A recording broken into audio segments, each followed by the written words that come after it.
Assalamualaikum warahmatullahi wabarakatuh.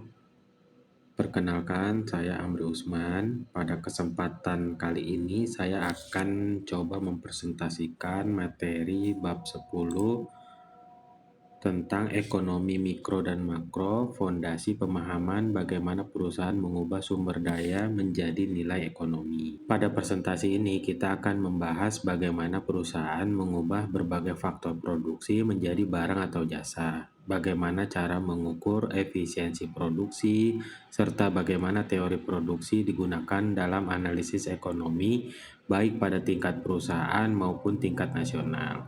Semoga presentasi ini dapat menambah pemahaman kita mengenai pentingnya teori produksi dalam dunia bisnis dan ekonomi. Mengapa teori produksi penting? Teori produksi merupakan salah satu pilar paling fundamental dalam ilmu ekonomi mikro. Ia menjawab pertanyaan mendasar yang dihadapi setiap pelaku usaha. Bagaimana cara terbaik mengubah sumber daya yang terbatas menjadi output yang bernilai? Tanpa pemahaman yang kuat tentang teori ini, perusahaan tidak dapat membuat keputusan produksi yang rasional dan efisien. Definisi teori produksi. Teori produksi adalah ilmu yang mempelajari hubungan antara faktor-faktor produksi atau input dengan jumlah output yang dihasilkan. Faktor produksi terdiri dari beberapa komponen utama, yaitu tenaga kerja, modal seperti mesin dan peralatan, tanah atau sumber daya alam, teknologi, serta kemampuan kewirausahaan dalam mengelola seluruh faktor tersebut. Sedangkan output merupakan hasil dari proses produksi yang dapat berupa barang maupun jasa. Melalui teori produksi, perusahaan dapat mengetahui bagaimana perubahan penggunaan input akan memengaruhi jumlah output yang dihasilkan. Informasi ini sangat penting sebagai dasar dalam mengambil keputusan bisnis agar proses produksi berjalan lebih efisien dan menguntungkan. Selanjutnya, pada slide ini dijelaskan bagaimana proses produksi berlangsung.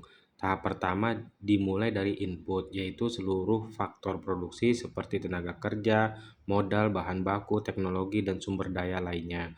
Selanjutnya, seluruh input tersebut masuk ke dalam proses produksi, yaitu kegiatan mengolah bahan baku menjadi produk yang memiliki nilai tambah. Setelah proses selesai, perusahaan menghasilkan output, yaitu barang atau jasa yang siap dipasarkan kepada konsumen. Tahap terakhir adalah umpan balik atau feedback. Pada tahap ini, perusahaan melakukan evaluasi terhadap kualitas produk, biaya produksi, kepuasan pelanggan, maupun efisiensi proses produksi. Hasil evaluasi tersebut digunakan sebagai dasar untuk melakukan perbaikan pada proses produksi berikutnya. Selanjutnya, fase-fase produksi. Dalam teori produksi terdapat 3 fase produksi. Fase pertama disebut increasing returns to scale.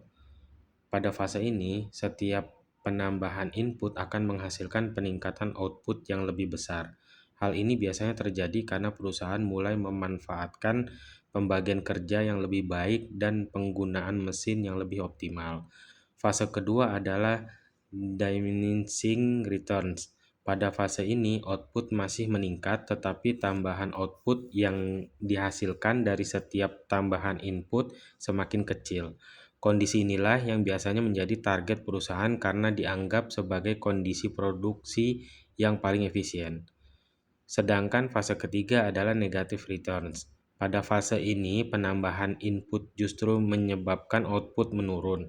Penyebabnya bisa karena kapasitas produksi sudah penuh, koordinasi semakin sulit, atau terlalu banyak tenaga kerja sehingga produktivitas menurun. Oleh karena itu, perusahaan harus mengetahui kapan harus berhenti menambah input agar tidak mengalami kerugian. Selanjutnya adalah hukum hasil yang berkurang. Salah satu konsep paling penting dalam teori produksi adalah hukum hasil yang semakin berkurang. Konsep ini menjelaskan bahwa apabila satu faktor produksi terus ditambah, sementara faktor produksi lainnya tetap, maka pada suatu titik tambahan output yang dihasilkan akan semakin kecil. Sebagai contoh, sebuah pabrik memiliki 10 mesin. Jika jumlah pekerja terus ditambah tanpa menambah jumlah mesin, maka awalnya produksi akan meningkat. Namun lama-kelamaan pekerja akan saling menunggu giliran menggunakan mesin sehingga produktivitas setiap pekerja menjadi menurun. Oleh karena itu, perusahaan harus menjaga keseimbangan antara tenaga kerja, modal, dan faktor produksi lainnya agar proses produksi tetap efisien. Selanjutnya adalah fungsi produksi. Fungsi produksi merupakan hubungan matematis antara jumlah input dengan jumlah output yang dihasilkan. Bentuk umum fungsi produksi adalah Q sama dengan F dalam kurung L K tutup kurung. Huruf Q merupakan jumlah output, sementara L menunjukkan tenaga kerja, sedangkan K menunjukkan modal. Fungsi produksi digunakan untuk memperkirakan seberapa besar output yang dapat dihasilkan apabila perusahaan menambah tenaga kerja atau modal. Dengan menggunakan fungsi produksi, perusahaan dapat melakukan perencanaan kapasitas produksi, menghitung kebutuhan tenaga kerja, dan memperkirakan biaya produksi secara lebih akurat. Selanjutnya adalah estimasi dalam teori produksi.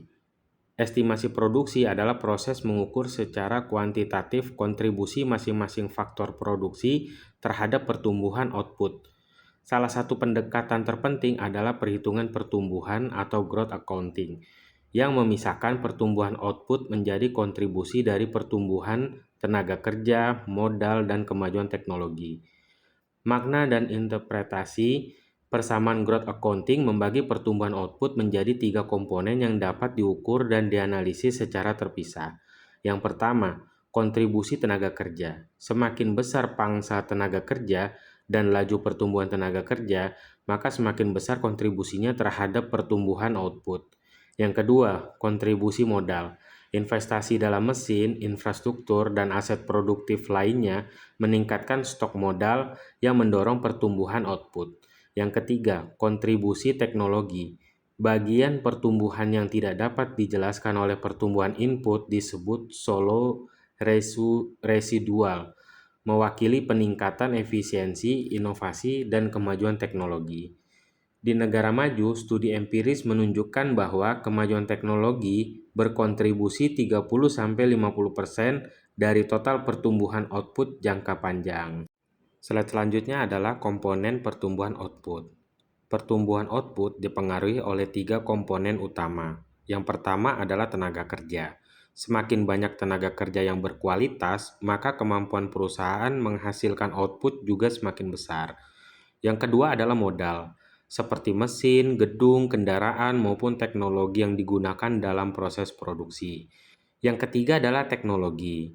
Teknologi menjadi faktor yang sangat penting karena memungkinkan perusahaan menghasilkan lebih banyak output tanpa harus menambah jumlah tenaga kerja secara signifikan. Dalam jangka panjang, teknologi merupakan faktor yang paling menentukan pertumbuhan produktivitas. Selanjutnya adalah skala hasil produksi.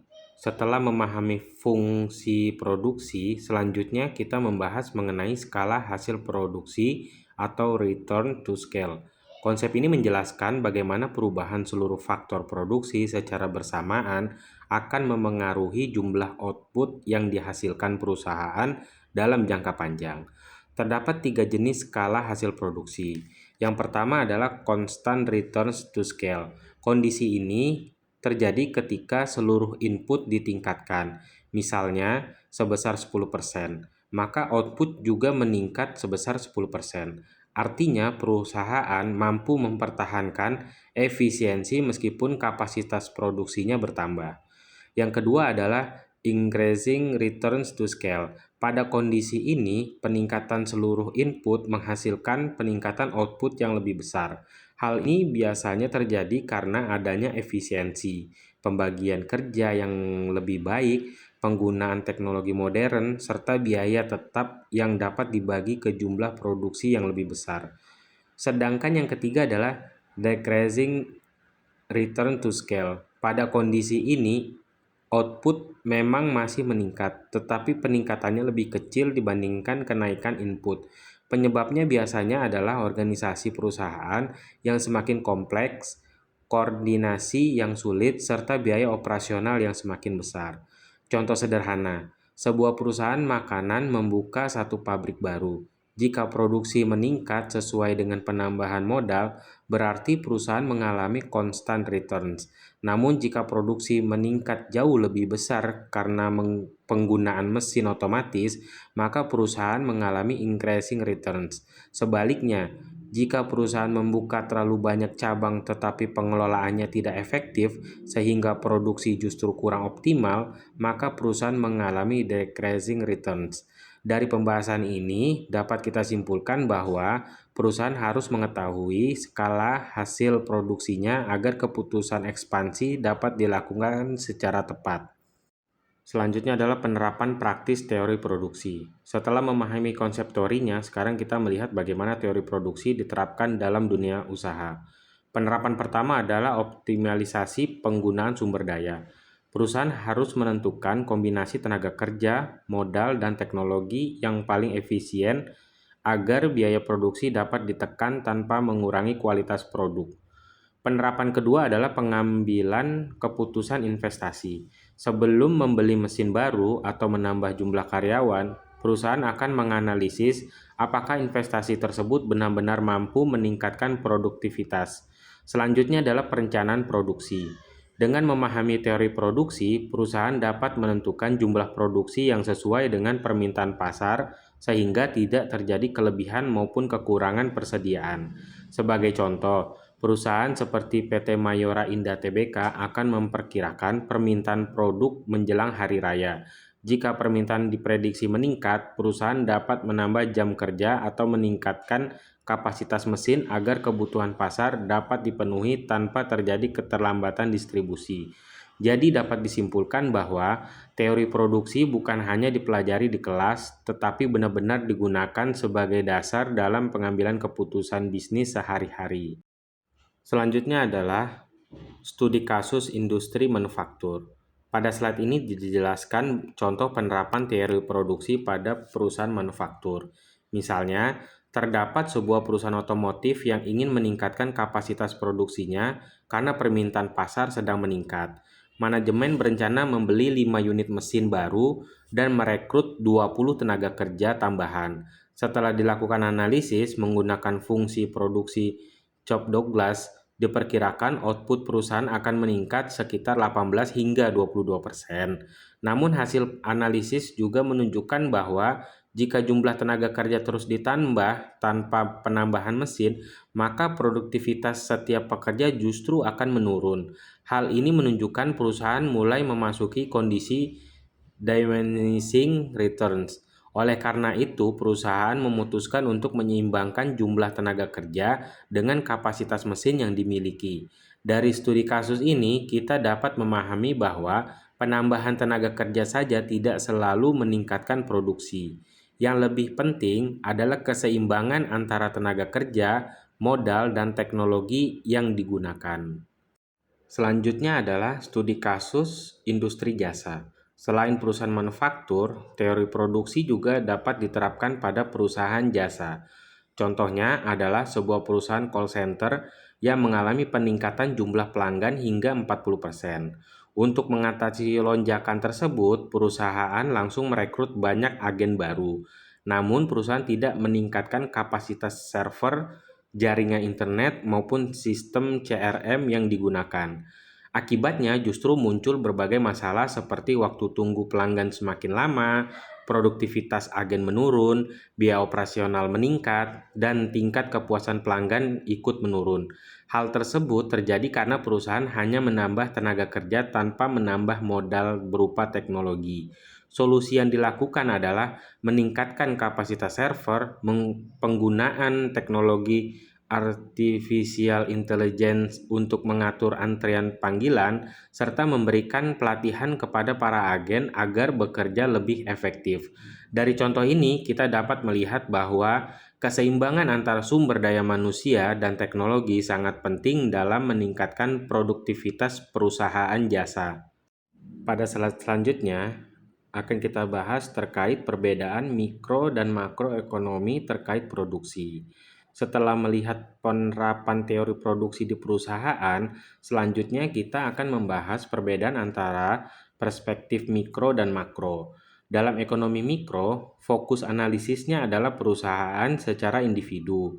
Tujuannya adalah mencari cara agar perusahaan dapat menggunakan input secara efisien sehingga biaya produksi menjadi rendah dan keuntungan dapat meningkat.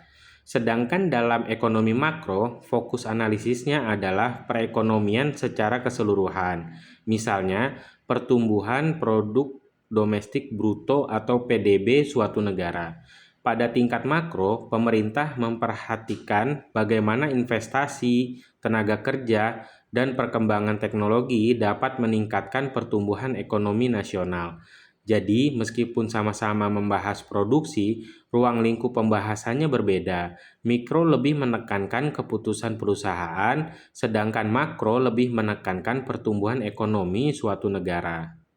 Pada slide selanjutnya adalah teori pertumbuhan ekonomi makro. Teori pertumbuhan ekonomi adalah cabang makroekonomi yang berusaha menjelaskan faktor-faktor determinan pertumbuhan output jangka panjang suatu perekonomian. Ia dapat menjawab pertanyaan-pertanyaan mendasar tentang kemakmuran bangsa yang tidak dapat dijawab oleh analisis siklus bisnis jangka pendek.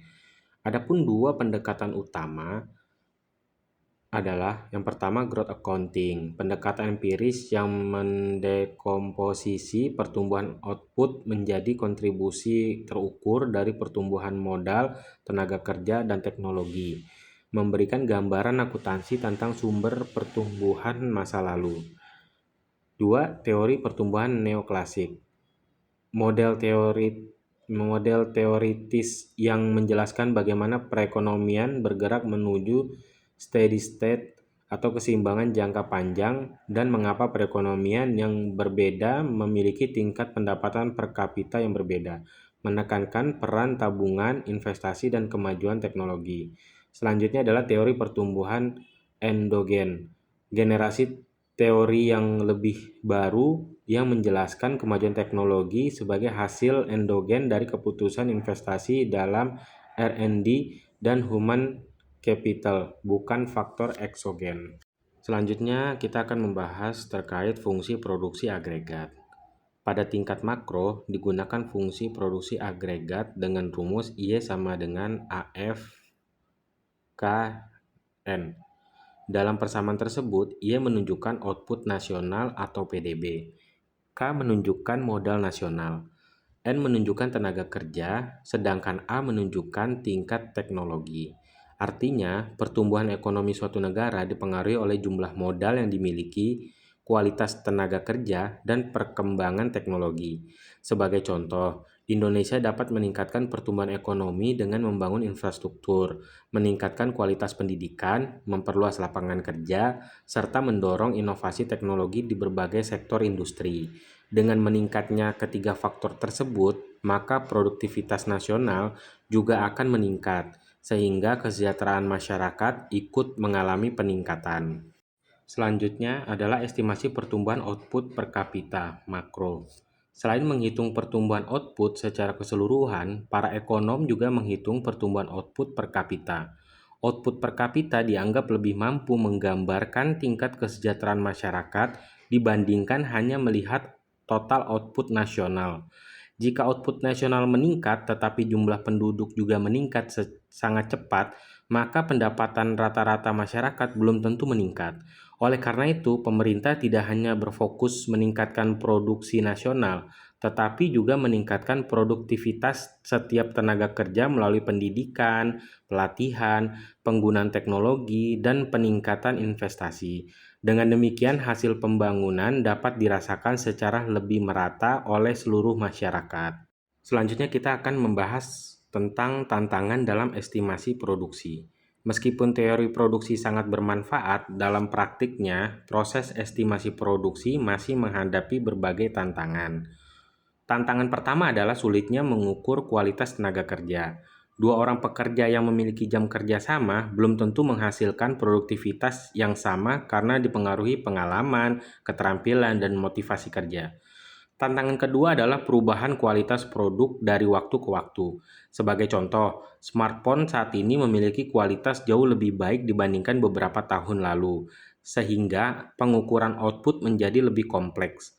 Tantangan ketiga adalah keterbatasan data. Tidak semua perusahaan memiliki data produksi yang lengkap sehingga hasil estimasi terkadang kurang akurat. Oleh karena itu, hasil analisis harus digunakan secara hati-hati dan didukung dengan data yang valid agar keputusan yang diambil benar-benar tepat. Pada slide selanjutnya adalah terkait kesimpulan dari isi materi yang di awal telah kita sama-sama dengar, bahwa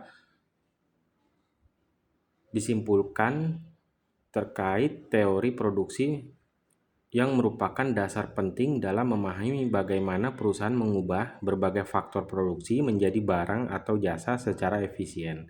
Melalui teori produksi, perusahaan dapat menentukan kombinasi tenaga kerja, modal, dan teknologi yang paling optimal sehingga mampu meningkatkan produktivitas sekaligus menekan biaya produksi. Selain itu, estimasi produksi memberikan informasi mengenai seberapa besar kontribusi masing-masing faktor produksi terhadap pertumbuhan output. Informasi ini sangat berguna bagi perusahaan dalam mengambil keputusan investasi maupun bagi pemerintah dalam menyusun kebijakan pembangunan ekonomi. Dari seluruh pembahasan dapat dikatakan bahwa peningkatan produktivitas tidak hanya bergantung pada penambahan tenaga kerja atau modal saja, tetapi juga sangat dipengaruhi oleh inovasi teknologi, kualitas sumber daya manusia, serta pengelolaan yang efisien. Demikian presentasi yang dapat saya sampaikan. Terima kasih atas perhatiannya. Mohon maaf apabila terdapat kekurangan. Saya akhiri. Wassalamualaikum warahmatullahi wabarakatuh.